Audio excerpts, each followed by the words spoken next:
অসমত এনেকুৱা এখন গাঁও নাই, এনেকুৱা এটা অঞ্চল নাই য'ত টুৰিষ্ট ডেষ্টিনেশ্যন কৰিব নোৱাৰি। আমাৰ ওচৰত বহুত মানুহ আহে, ছাৰ আমাৰ অমুক অঞ্চলটোত এইটো আছে, টুৰিষ্টৰ ডেষ্টিনেশ্যন হ'ব পাৰে, টুৰিজিম হ'ব পাৰে, আপুনি চেষ্টা কৰক। অসমত কোনো গাঁৱে নাই, কোনো অঞ্চলে নাই যাক টুৰিজিম কৰিব নোৱাৰি। সকলোতে কিবা নহয় কিবা আছে, কেৱল আমি তাক কেনেকৈ মাৰ্কেটিং কৰোঁ। আৰু এইটোও ঠিক যে আমি একেলগে সকলো কথা মাৰ্কেটিং কৰিব নোৱাৰোঁ বা একেলগে সকলো ঠাই টুৰিজিম স্পট হিচাপে আগবঢ়াব নোৱাৰোঁ।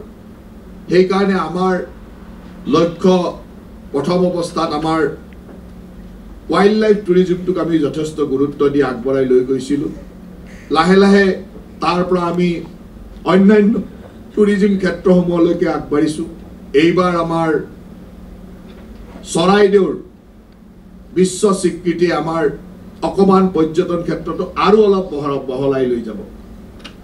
প্ৰথমতে আছিল যে অসমত অকল যেন বন্যপ্ৰাণীয়ে আছে এনেকুৱা ধৰণৰ, কাৰণ দুখন ইউনেস্কো হেৰিটেজ বা বিভিন্ন ধৰণৰ বন্যপ্ৰাণী উদ্যান, নেশ্যনেল পাৰ্ক আদিয়ে তেনেকুৱা ধৰণৰ মেছেজ এটাই দি দিছিলে।